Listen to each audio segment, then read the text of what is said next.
그런 점에서 저는 있잖아요. 저 마지막으로 이 글로벌 노마드, 글로벌 노마드라는 게 뭡니까? 노마드라는 게 유목민이잖아요. 유목민이요.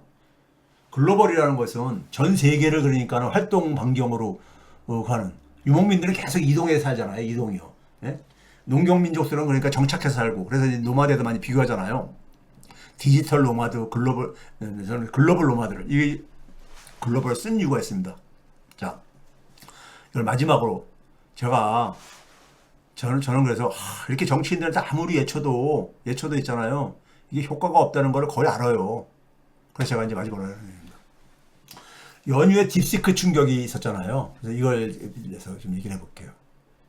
딥시크 충격이 있었는데 이거를 이제 평가에 대해서 이게 엄청난 충격이었죠. 왜 그러냐면 한 17%가 날라갔으니까는 하룻밤 사이에. 근데 그게 우리나라 돈으로 한 848조 원 정도 가치고 한 6천억 달러 정도가 시총이 그게 날라가 버렸으니까 이게 무슨 6천억 달러면 저기 지금 삼성전자도 지금 3천억 달러뿐이 안 되는데 저기죠. 그 두 배 정도 날라간 거잖아요. 이거 가지고 평가들을 보게 되면 오픈 생태계의 승리다. 물론 이게 메타의 리마 버전으로 이제 간 거지만은 메타가 오픈했었으니까요. 소스를. 트럼프는 뭐라고 하냐면 미국 산업의 경종을 울려야 머스크는 미치 못하겠다. 예? 비싼 척을 사면 사기쳤을 거다. 미국 해군에서는 뭐냐면 사용을 금지해야 되겠다. 예? 여기서 정부들 다 이거 수거해가고 그러기 때문에. 근데 엔비디아만은 뭐라고 하냐면 수출 통제를 완전히 준수하고 있는 컴퓨터 기술을 사용했다. 이렇게 얘기했어. 예? 그러니까 또 어떤 사람은 저 엔비디아의 필립항이 원래 중국 저걸 해가지고 그러지 않는데 제발 좀 그런 여러분 그렇게 미국이 만만한 나라 아니야 여러분들. 필립항이 만약에 중국 저거가 되면 벌써 날아가십니다. 딥시크의 성과는 저는 엔지니어가 아니지만은 기본적으로 소프트웨어, 알고리즘하고 하드웨어를 최적화시킨 그러니까 그동안은 지금 뭐냐면 하드웨어 중심으로 주로 예를 들면 이 AI 모델들이 주로 그러니까 이 스케일링 그러니까 이게 왜 그렇습니까 이게 그 대규모 그러니까 언어 모델로 이걸 하다 보니까는 규모를 그러니까는 늘려서 해결하려다 보니까는 예? 그런데 저는 딥시크에 대해서요 과대평가할 필요도 없지만은 그냥 무시해서도 안 된다 이렇게 보는 거예요. 너무 지나치게 과대평가. 예를 들면 이건 AI 모델의 역사의 한 부분에 불과한 겁니다. 아직 갈 길이 많이 남아있다고 저는 봐요. 갈 길이. 예? 그래서 이게 기본적으로 오픈 소스로 이제 그러니까 이게 이제 이용을 해가지고 이 문제를 그러니까 해결했다는 거 아닙니까? 오픈 소스요. 그래서 제가 뭐라고 하냐면 AI의 리눅스 버전에다가 제가 이렇게 비유적으로 얘기를 하고 그럽니다. 그래서 엔비디아 반응이 의외인 이유도 뭐냐면요. 엔비디아는 기본적으로 올해 5월 달에 개인용 인공지능 슈퍼컴퓨터를 출시할게 한 3,000달러짜리 정도. 3,000달러면요. 미국 사람들 소비 많이 할 수 있습니다. 90년대 제가 미국에서 80년대죠. 80년대. 이게 지금 끔찍한 저한테는 기억인데 그 당시만 해도 컴퓨터가 그 386이 아직 그러니까 정식 386이 나오기 전이었었어요. 그래서 SX 버전인데 그거를 제가 3,500달러 주고 샀거든요. IBM 거를요. 근데 들어와가지고 한 6개월도 못 쓰고 폐기 처분됐었거든요. 그러니까 뭐 3,000달러면 그 당시에도 80년대도 그 정도 가격이 됐었거든요. 이런 컴퓨터를 지금 출시할 계획인데 그러니까 얘네들이 지금 가고 있는 건 뭐냐면은 이 AI 모델이 보다 이제 그러니까는 많은 사람들이 그러니까 일반적으로 사용할 수 있게 있는 그런 지금 생태계를 지금 만들고 싶어 하는 거잖아요. 방향이요. 그래서 이제 저는 엔비디아가 자기들이 그러니까 엔비디아는 지금 우리가 AI 생태계를 지금 그러니까 지향을 하고 있기 때문에 여기에 대해서 그러니까 긍정적으로 저는 평가했다고 보는 것이고요. 근데 이제 문제는 뭐냐면은 중국이 AI 개발에서 미국을 앞질 것인가? 저는 이거는 단연코 아니라고 봐요. 그다음에 뭐냐면은 이게 하나의 개발 속도에 AI 모델 개발 속도의 전환점을 맞이해서 이른바 그러니까 소위 말해서 우리가 인공 일반 지능이나 초지능 시대가 앞당겨질 것인가 이런 것에 대한 궁금증이 저는 이제 그러니까는 간 거예요. 그런데 이제 첫 번째 미국 충격은 예상된 거죠. 왜 그러냐면은 미국이 중국을 그러니까는 고가칩을 못 쓰게 한 거잖아요. 통제를 한 거잖아요. 그럼 그거 피해서 가야 되는데 피해서 갈 수 있는 길은 오픈소스 이용할 수밖에 없는 거지 뭐. 그걸 가지고 그러니까 소프트웨어를 그러니까 최대한 그러니까 활용을 해가지고 하는 방법. 물론 이제 그러니까는 칩도 그러니까 얻을 수 있으면 얻고 아이가 최대한. 예?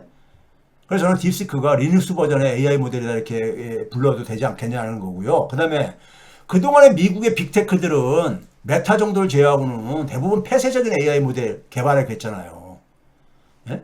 이게 이제는 뭐냐면 미국 국방부의 요청이기도 했었죠. 요청이기도 한데 이 자가 빠졌네. 그 결과 미국의 빅테크들은 저는 뭐냐면은 이 스케일링 규모를 그러니까 이거 저기 이 데이터를 많이 처리하는 이런 방법에 초점을 두고 엔비디아는 거기에 이제 그러니까 그 엔비디아의 고가칩에 대한 수요를 그러니까는 이렇게 만들어준 거 아닙니까? 예? 근데 저는 스케일링에다 초점을 맞춘 것은 이게 우리가 과거의 컴퓨터 기술의 발달에서도 하드웨어와 소프트웨어가 오른발 왼발 이렇게 가면서 서로가 그러니까 이 발전을 그러니까 그 이 보완적인 역할을 했듯이요.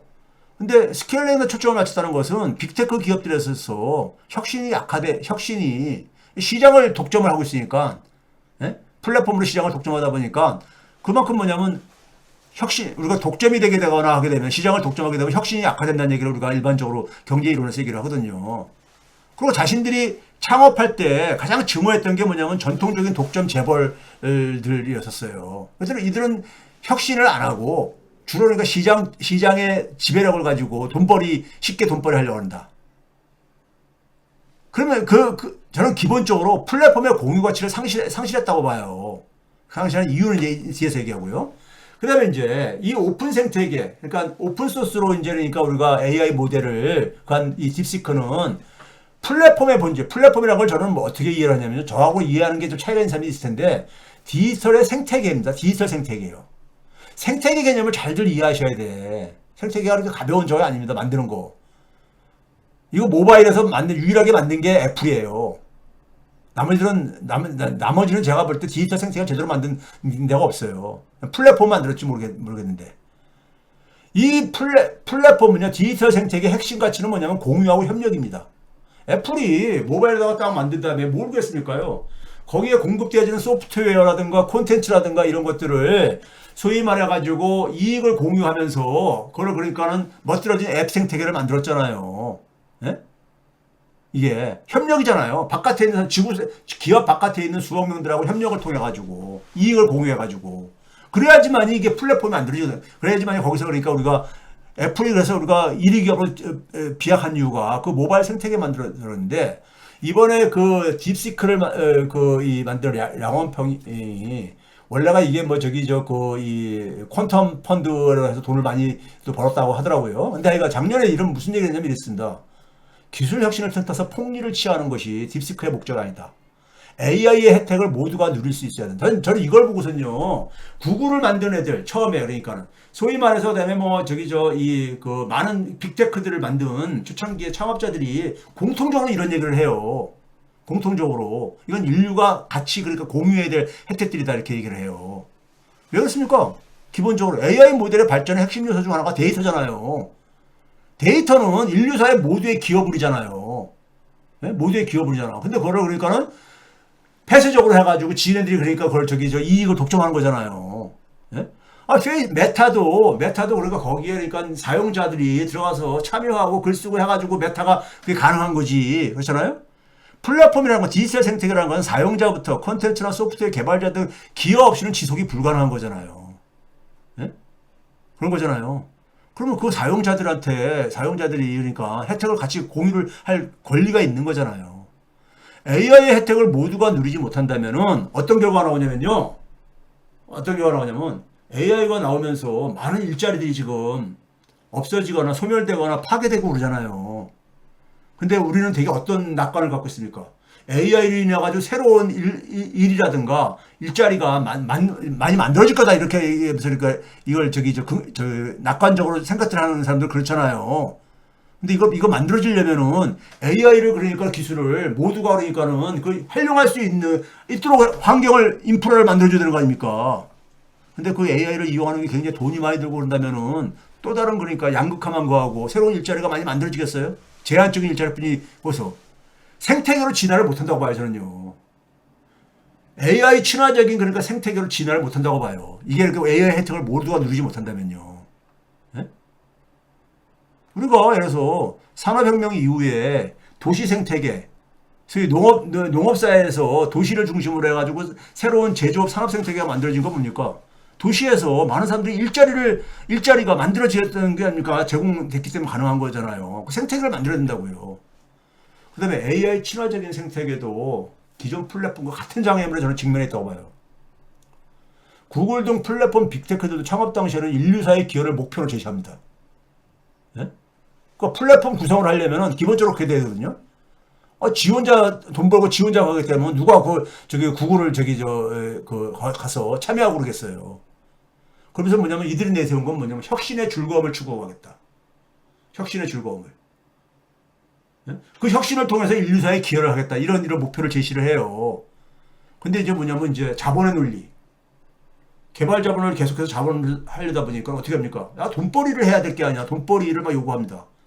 그래서 여러분 초창기에 빅테크들을 만든 초창기 스타트업들이 그 처음에 참여했던 사람들은 많은 분들이 IPO 그러니까 기업 공개지요. 예? 이 기업 시장에 상장을 시켜가지고 자본 조달을 하는 문제를 이걸 반대하고 그랬었어요.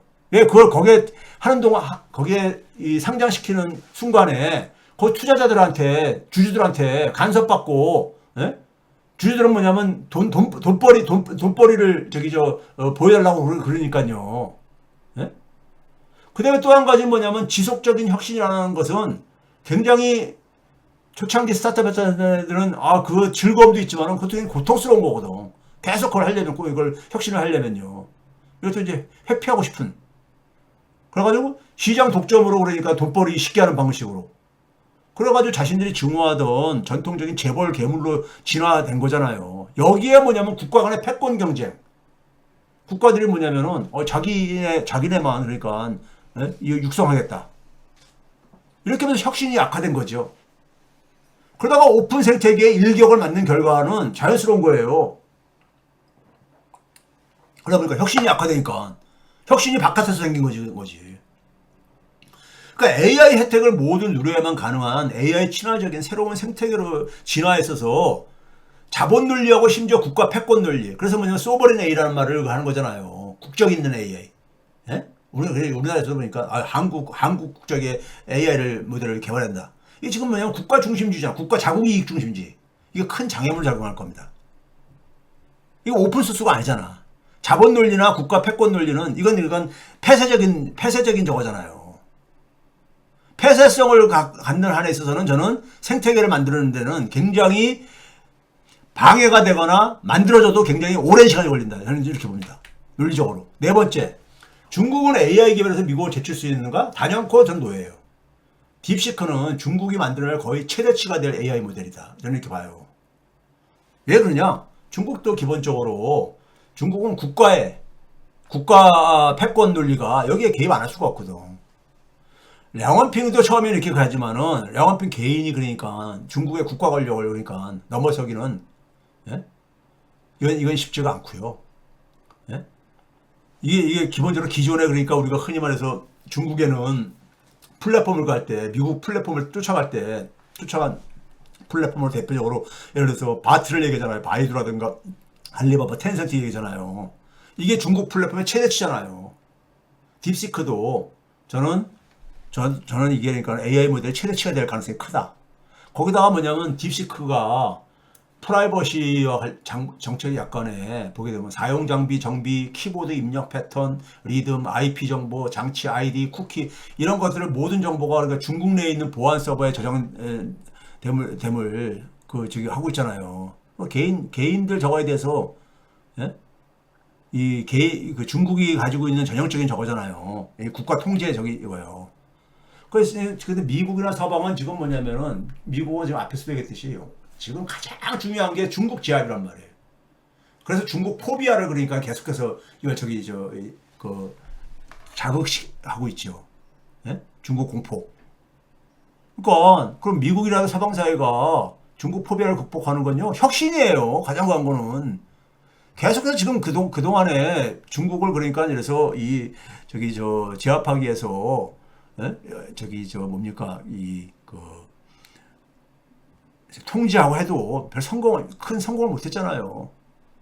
예? 서방사회도 오픈 생태계로 방점을 바꾸고 플랫폼의 본질을 다. 그러니까 미국이 중국을 계속해서 가는 건 뭐냐면 미국의 강점이 있잖아요.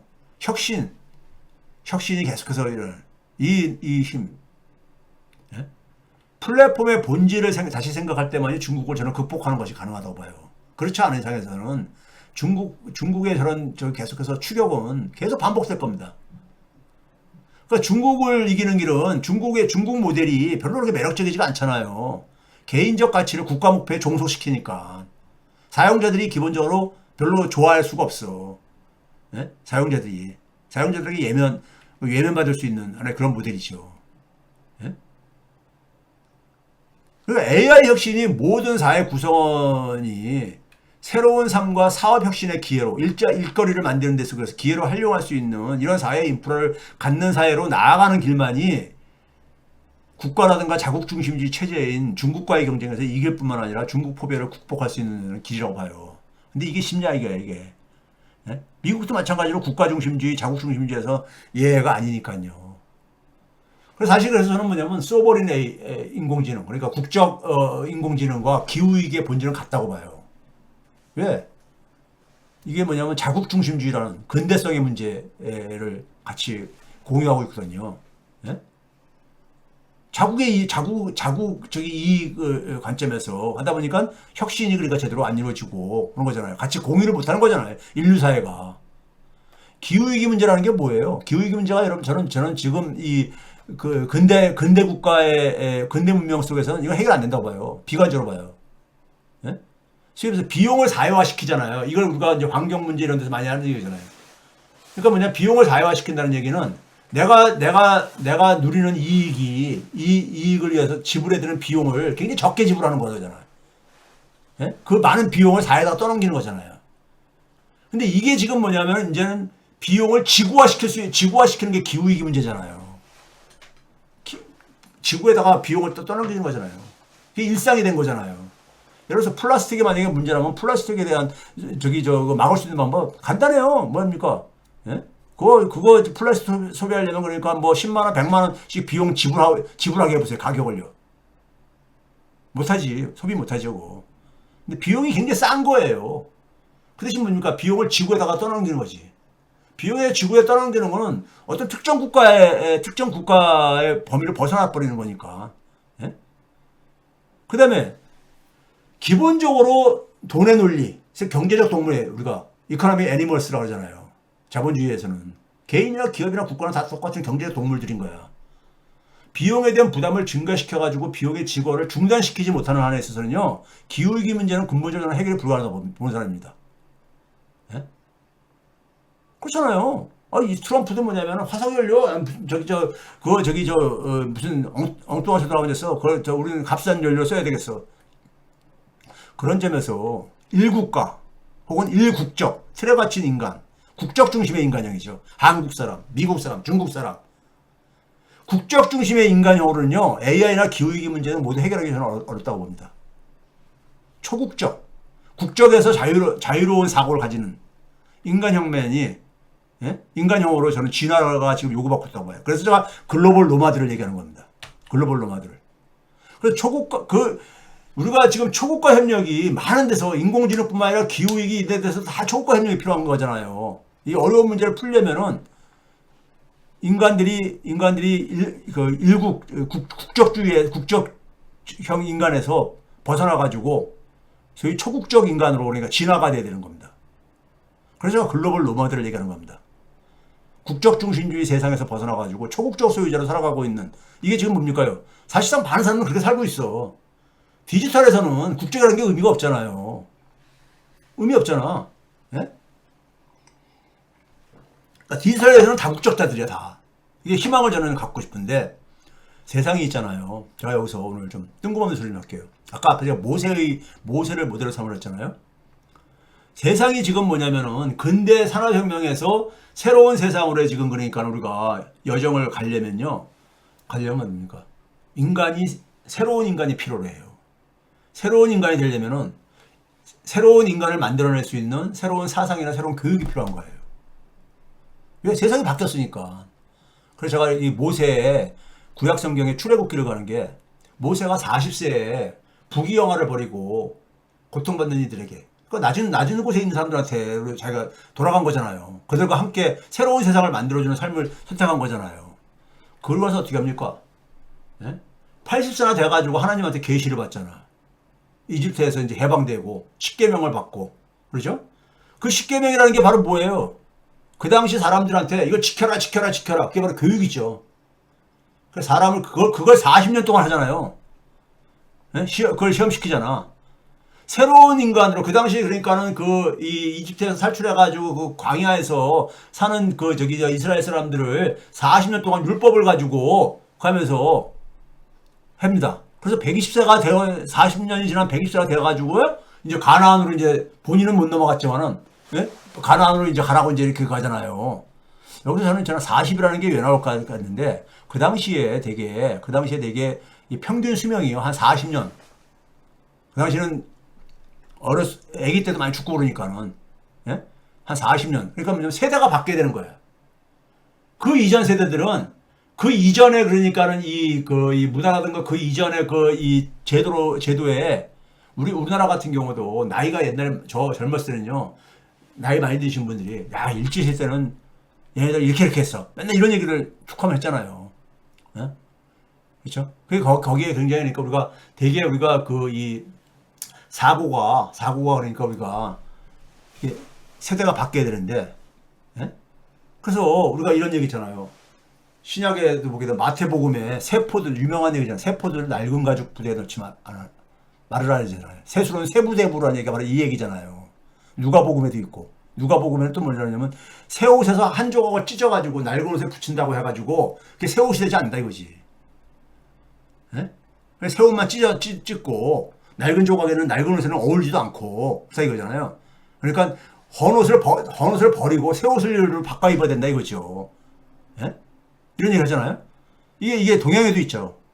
공자가 주유열구 하는 거 있잖아요. 주유천하. 세상을 떠돌아다니면서 소위 말해 정치인들에게 이렇게 정치해라 하면서 가르치는데 전부 다 들은 차 많지 않자 그러잖아요. 그걸 13년 동안 했습니다. 13년 동안. 예? 공자가. 그러고 나서 마지막에 뭐라 합니까? 그럼에도 불구하고 이 사람들 공자님에 대해서 별로 관심도 안 갖고 왕따 시키듯이 이렇게 하다 보니까는 자기가 허송세월을 하고 있다는 걸 뒤늦게 가면서 무슨 얘기입니까? 돌아갈 거나 내 고향 노나라로 돌아갈 거나 내 고향 노나라에는 웅대한 뜻을 품은 젊은이들이 진취의 기상을 아직도 잃지 않고 기다리고 있을 터인데 나는 여기서 도대체 무엇을 하고 있단 말인가? 다시 돌아가 내 고향 노나라의 젊은이들에게 중정이 말 중용이죠. 공자가 발견한 거니까 하나의 진리의 세계잖아요. 중정의 도를 가르쳐 주어야 할 것이 아니겠는가? 그러니까 이 왕들이라든가 기존의 그 기성세대들한테 아무리 그러니까 정치 이렇게 하라 가르쳐도 효과가 없는 거야. 듣지도 않고. 그러니까 새로운 젊은 사람들한테 다시 그러니까 가르치는 것이 그게 더 그러니까는 빠른 길이라고 해가지고 이게 나온 비유적인 표현이잖아요. 예? 표현이잖아. 이게 우리나라에도 있습니다. 우리나라 동학에 수은 최재우가 그 제자인 해월 있잖아요. 해월이요. 최시영. 해월이 이제 후천개벽. 그러니까 공자나 예수 같은 경우는 선천개벽을 그러니까 하면서 그때 필요했던 것이고 해월이 갈 때는 뭐냐면 유럽에서는 이미 산업혁명이 진행되는 이런 시절이잖아요. 그러니까 그 산업혁명 이후에 그 변화된 상황 속에서의 새로운 세상을 만들기 위한 거다 보니까 후천개벽인 겁니다. 근데 이분이 해월 선생이 수은이 그 깨달음을 얻고 나서 할 때만 하더라도 동학 도인들이 한 3,000명에서 5,000명 뿐이 안 됐다고 그럽니다. 예? 근데 이 해월이 되고 나서 한 100만 명까지 100만 명까지 되었으니까 그 당시 100만 명이 굉장히 큰 인구입니다. 예? 그래서 이제 우리가 해월이 동학농민혁명 때 무력으로 그러니까 일어나는 것을 전봉주라고 이제 그러니까 이게 의견책에 써가지고 반대했다고 우리가 알고 있잖아요. 그 반대한 이유가 있습니다. 이게 뭐냐면 해가지고 실패가 뻔한 거를 피해가 엄청나게 나는 것보다는 오히려 뭐냐면은 사람 개개인을 먼저 그러니까는 바꿔 개벽하면은 예? 소위 말해서 사람이 하늘인 새 세상을 열어가는데 그게 오히려 더 지름길이다 이거지. 괜히 때가 안 됐는데 그걸 해가지고 정말 피해를 입히고, 그래서 일본군이 침략을 하니까 그때 같이 이제 들고 일어나잖아요. 동학군 총폭 이런 걸 내리잖아요. 근데 이 당시에 이게 후천개벽이라고 하는 이유가요. 해월이 남긴 말 중에 우리가 많이 알려진 게 천지부모라는 얘기를 하죠. 하늘과 땅이 다 부모다. 이건 뭡니까? 아버지는 하늘이고 어머니는 땅이라는 거죠. 천지라는 것은 만유 생명, 우리가 모든 생명의 원천이잖아요. 네? 모든 생명의 원천이잖아요. 이게 이제 기본적인. 그다음에 대인 전무를 얘기하죠. 사람을 대할 때 하늘처럼 대하라 이거예요. 그다음에 만물을 대할 때도 마찬가지로 하늘처럼 가라 이거죠. 이게 서양의 계몽주의의 한계를 극복할 수 있는 거잖아요. 서양에서 계몽주의라는 건 뭐예요? 인간의 이성을 그러니까는 이성으로 해결이 안 되는 게 없다. 예? 유토피아까지 만들 수 있다. 그리고 자연은 그러니까 그러니까는 이 유토피아를 만드는 데서 하나의 수단이다, 도구다. 그래서 자연 문제가 생기고 자연이 파괴되고 이렇게 된 거 아니에요. 예? 산화혁명 당시에 그러니까 서양의 서학을 보니까는 서학엔 그런 한계가 있는 거야. 그래서 사실 그 당시에 이미 기후위기 문제 해법을 제시하신 거예요. 그래서 후천개벽한 거예요. 그 다음에 또 뭐랬습니까? 향화설이라고 있죠. 향화설이. 나를 향해서 제사 지내라 이거예요. 우리가 제사를 지내는 건 되게 벽을 향해서 하고 하잖아요. 조상에 대해서 우리가 제사를 지내거나 신에 대해서 우리가 제사를 지내거나, 예? 죽은 사람들에 대해서 제사를 지내거나하는데 이 사람들이 다 그러니까 이 사람들한테 우리가 이게 엎드리고 이렇게 가는 거잖아요. 유계적인 이분법이죠. 예? 조상과 나, 신과 나, 죽음과 삶이 하나라는 이런 의식이 없는 거잖아요. 예? 그렇죠? 그러면서 뭐랍니까? 가장 강한 게 여성과 아이들을 하늘님처럼 섬기고 공경하라. 이게 무슨 얘기예요? 가장 취약한 사람이잖아. 여성과 아이들이. 가장 약자를 하나님으로 섬기면은 이건 해방된 세상이지. 해방된 세상이죠. 이런 얘기를 했기 때문에 이게 후천개벽인 거예요. 그 다음에 이 해월이 간 것 중에서 동학에서는 밥이 곧 하늘이라는 말이 있습니다. 밥사상이니까 이게 수은 체제어법 들어있는데 해월이 잡혀 들어가가지고 감옥에서 이제 큰 목에다 그냥 큰 칼을 차고 우리 드라마에서 많이 보잖아요. 심한 고초를 겪을 때 이 옥바라지를 해월 선생을 옥바라지 하신 분이 누구냐면요. 이종훈 대접주입니다. 이종훈 대접주가 3.1운동 33인 중에 최고령자였었어요. 그리고 고려혁명에 고문까지 했었죠. 독립운동에 굉장히 그랬던 분이죠. 이분한테 뭐라고 하냐면 쌀을 몇만 말을 구해가지고 떡으로 좀 해와라.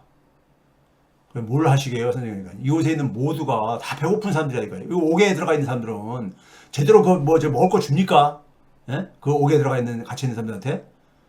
그 사람들의 죄를 묻지 말고 떡을 골고루 다 나눠 주라 이거예요. 떡을 해다가, 몇 마를 해다가.